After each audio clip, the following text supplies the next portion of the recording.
নমস্কার, কি অবস্থা, কেমন আছো সবাই? আশা করছি খুব খুব ভালো আছো সবাই। আমরাও ভালো আছি তোমাদের আশীর্বাদে, ঈশ্বরের কৃপায়। আর তোমরা যে যেখান থেকে আমার ভিডিওটা দেখছো তোমাদের সবাইকে অনেক অনেক ওয়েলকাম। আশা করছি ভিডিওটা ভালো লাগবে তোমাদের। পুরো ভিডিওটার সাথেই থেকোই, স্কিপ না করে। তো এই যে আজকেও বাড়ি থেকে বেশ কিছু জিনিস পাঠিয়েছে। তো আম কাঁঠালের সিজনটা প্রায় শেষ, সে কারণেই মা বাবা আর কি বাড়ি থেকে এই যে বেশ কতগুলো কাঁঠাল, সবজি, যেরকমটা আর কি প্রতিবারই পাঠাই সে সব কিছুই পাঠিয়েছে।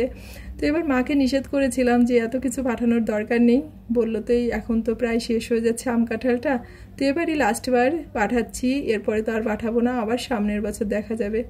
তো মা বাবা কিছু বললে আসলে না করা যায় না, কষ্ট পাই, তো সে কারণেই কখনোই না করি না, যেটা খুশি আর কি সেটা পাঠায়। তো ওগুলোকে গুছিয়ে রেখে, আর এই যে স্বপ্নিলের তো 2 দিন ধরে জ্বর, তো এ কারণেই ওকে এই যে মাথাটা ধুয়ে দিচ্ছি, স্নানটা করাবো না। তো ওকে বাথরুমে যেতে বলেছিলাম, তো বাথরুমে আর কি যেতে চাইনি, তো এখানে বসেই আর কি ওর মাথাটাকে ধুয়ে দিচ্ছি ভালো করে। আসলে কি হয়েছে জানো তো, আজ 2 দিন ধরে তো জ্বর আসছে, ওরও আসছে ভাইয়েরও আসছে, দুজনের একসাথে জ্বরটা আসছে। আর এখন সামনে যেহেতু পরীক্ষা, তো এই টাইমটাতে জ্বর আসলে কেমনটা লাগে বলো। মানে ডিসেম্বর মাসেও যখন হচ্ছে বার্ষিক পরীক্ষাটা ছিল, তখনও ভীষণভাবেই শরীরটা খারাপ ছিল। তোমরা যারা আমার নিয়মিত ভিডিওটা দেখো তারা হয়তো বা জানবে। তারপরে সামনে আবার অর্ধবার্ষিকী পরীক্ষা, তো এখনও হচ্ছে জ্বর আসছে। তো সারা বছর পড়াশোনা করার পর যদি পরীক্ষার সময় জ্বর আসে, তখন আসলে ভীষণইভাবেই খারাপ লাগে। তো ভোর 5টা বাজেও বেশ জ্বর ছিল, 101-100 মতো জ্বর ছিল। তো ওই সময় আর কি ওকে জলপটি দিয়েছিলাম আর কি, মাথাটা ধুয়ে দেইনি, তারপর হচ্ছে ওষুধ খাইয়ে দিয়েছি, তারপর জ্বরটা ছুটেছে।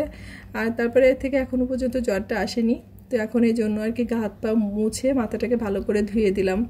আর এখন হচ্ছে দুপুরবেলা, স্বপ্নিলের পাপা আর কি বাইরে গেছে একটু, তার কারণ আজকে আমাদের সবারই নিমন্ত্রণ ছিল বাসার।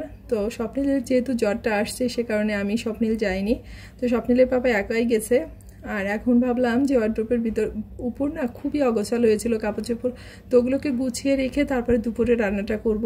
আর স্বপ্নিলের পাপা যেহেতু বাসাতে নেই, ভাইয়ের জ্বর, স্বপ্নিলেরও জ্বর, আর ওরা দুজন তো সেভাবে কিছু খেতেই যাচ্ছে না। তো ভাবলাম যে দুপুরে একটু ভুনা খিচুড়ি করব, আর একটু ডিম ভাজা বা পেঁয়াজু টিয়াজু যাই হোক একটা কিছু করে নিব। তো সে কারণেই একটু দেরি করে রান্নাটা করতেছি, কারণ ওগুলো 2 চুলায় বসিয়ে দিলেই তাড়াতাড়ি হয়ে যাবে। আর গতকাল রাত্রে স্বপ্নিলের পাপা স্বপ্নিলের জন্য বেশ কিছু সাবান এনেছিল, লোশন এনেছিল, তো ওগুলোকে এখন একবারে গুছিয়ে রেখে দিলাম। আর এখনও এই কসকো সাবানটাই আর কি ব্যবহার করে, ডক্টরই ওকে সাজেস্ট করেছিল আর কি এই কসকো সাবানটা ব্যবহার করতে, তো তারপর থেকে আর কি এই সাবানটা ব্যবহার করে। আর ছোট তো একা একা বাথরুমে যখন স্নানটা করে একটু বেশি পরিমাণে সাবানটাকে খরচ করে, তোর পাপা একটু বেশি পরিমাণেই আর কি এজন্য বাসাতে এনে রেখে দেয়। তো এই যেগুলোকে এই যে ওয়ার্ড্রোপের উপরে গুছিয়ে রাখলাম। আর এখন সন্ধ্যাবেলা, দুপুরে তো খাওয়া দাওয়া করে নিয়েছিলাম, তো ভাবলাম ওদের কি ভালো লাগবে, তো একটু ভাবলাম ফুচকা করি, টক ঝাল মিষ্টি জাতীয় জিনিস। আসলে জ্বরটা আসলে কি অবস্থা হয় সবাই আমরা কিন্তু কম বেশি জানি, তাই না? তো আসলে ওই সময় মুখে কোনো কিছুই খেতে ভালো লাগে না, সব কিছুই আর কি অস্বাদ লাগে। তো এই যে একটু ফুচকা করে নিয়েছি, তবে ধনে পাতাটা ছিল না, তাই সে কারণেই ধনে পাতাটা দেইনি, ধনে পাতা ছাড়াই আর কি ফুচকাটা বানিয়ে নিয়েছি। তো তাতেও কিন্তু বেশ ভালো হয়। আর আমি টকটা অনেকটা ঘন করি ফুচকাটা বানালে, আর একটু মিষ্টি মিষ্টি করি। এটা আবার স্বপ্নিল খেতে খুবই পছন্দ করে, আমারও ভীষণ ভালো লাগে এই টকটা খেতে। তো এখন একটু এগুলোকে খেয়ে যতদূর পারি স্বপ্নিলকে একটু পড়ানোর চেষ্টা করব, আসলে এখন না পড়লেও তো আর কি হয় না। তারপর এই যে রাত্রেবেলা স্বপ্নিলের পাপা আর কি বাসায় আসার সময় আমার আর স্বপ্নিলের জন্য একটু খাবার এনেছিল। তো এখন হচ্ছে রাত্রেবেলা, তো স্বপ্নিলকে সেই খাবারটাই দিয়ে দেবো, আসলে ছেলের মন খুশি করার জন্য বাবার আর কি চেষ্টা এটা। আসলে জ্বরের মুখে ওই যে বললাম কোনো কিছুই ভালো লাগে না, তারপরেও এটা এনেছে। আমার তো মনে হয় জ্বরের মুখে এই বিরিয়ানি, কাচ্চি, পোলাও এগুলোও ভালো লাগে না, তারপর যদি একটু খুশি খুশি মনে খাই সে কারণেই আর কি এনেছে। তো যাই হোক, এখন হচ্ছে স্বপ্নিলকে খাবারটা দিয়ে দিব, ভাই পরে খাবে, আমিও পরে খাবো। তো ওর জন্য একটা স্প্রাইটও এনেছে।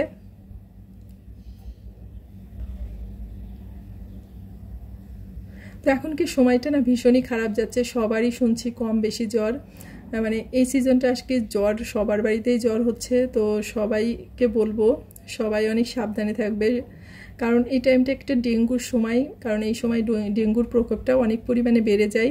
তার উপরে তো বেশ ঘন ঘন বৃষ্টিটা হচ্ছে বেশ কিছুদিন ধরে। এই যে বৃষ্টিটা, এই বৃষ্টিতে আরও ডেঙ্গুর প্রভাবটা বেড়ে যায় কিন্তু, তাই না? তো আসলে সবারই উচিত সাবধানে থাকার। তো সবাই ভালো থেকো, সুস্থ থেকো, আর অবশ্যই সাবধানে থেকো। আর ভিডিওটা যদি ভালো লেগে থাকে অবশ্যই লাইক, কমেন্ট, শেয়ার করতে ভুলো না। আর যারা নতুন আছো, আজই প্রথম দেখছো, অবশ্যই চ্যানেলটাকে সাবস্ক্রাইব করে পাশে থেকো।